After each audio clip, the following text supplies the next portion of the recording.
businesses and throwing bricks even at police. The rioting erupted, you'll remember, hours after the funeral for Freddie Gray, the 25-year-old Baltimore man who died after suffering a severe spinal cord injury while in police custody.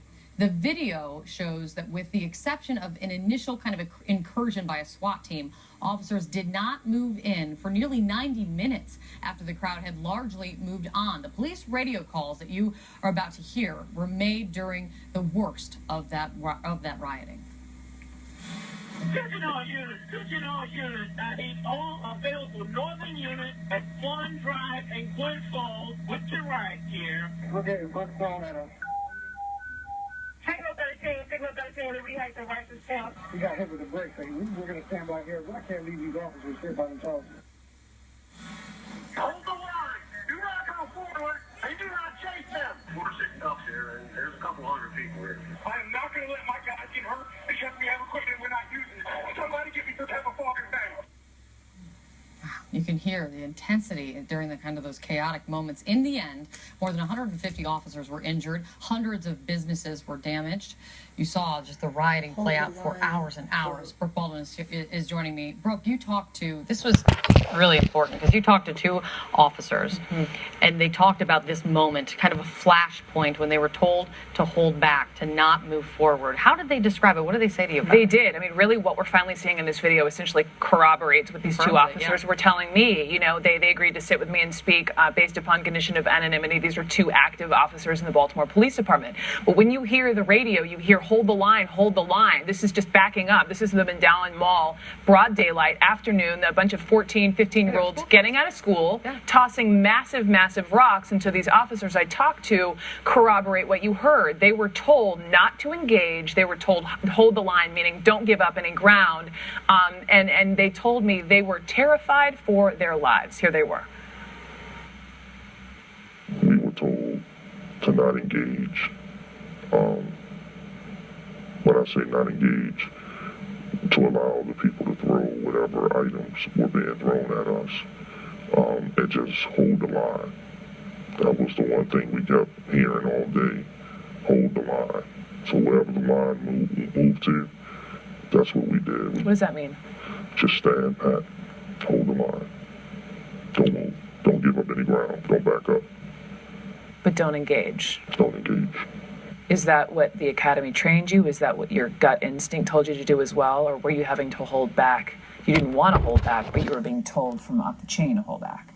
I think if they would have just allowed us to get the perpetrators that were instigating it, it would have de-escalated a whole lot quicker. Did that make you angry? No. We were scared. Oh. You were scared? Absolutely.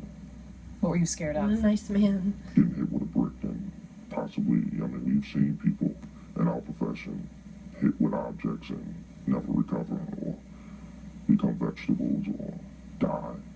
So, and you know, when people say rocks, you know, you think of pebbles that you throw and skip across water. No, we're talking broken pieces of center block, broken bricks with, you know, a quarter of a brick was being thrown at a time, softball-sized pieces of brick that were coming towards us. I guess the biggest issue is that, you know, the upper command had advised even the officers, you know, to leave our protective equipment inside the vehicles. Things escalate so fast that, you know, a riot helmet doesn't do an officer any good when it's in its patrol car 4 blocks away. And because of the public perception, the optics of what a baton and a shield and a helmet would look like. They didn't want that. They wanted a softer and gentler police department. So, you know, obviously, when I was talking to them multiple times, I was pressing them, saying, listen, you know, as a police officer, you are taking this oath to serve and protect lives, protect homes, protect businesses, which clearly were so totally damaged in these riots, which was really the genesis of what we then saw in ensuing weeks. And they were basically saying to me, they broke that oath. They said in those first few minutes when, you know, you saw those young people come out at them, they should have been allowed to take action immediately, you know, as in arrests and they didn't. And so they acknowledged the oath was broken then. And they think if they had done that, they would have stopped things from escalating as quickly as they did. In the aftermath, after all of this, the police commissioner, the mayor fired the police commissioner. Right. But do we see that there have been changes put in place that have stopped this from happening? And is anyone pointing the finger at who really is at fault for making that call? I think there's a lot of, this kind of finger pointing like happening. As you mentioned, It's like a police fucking beauty commissioner pageant. It's like over the all of this at the Trump time, Anthony beauty Batts, pageant. he's out. Is there a way to It is stop important this? to mention that he sat down with Evan Perez, our justice correspondent.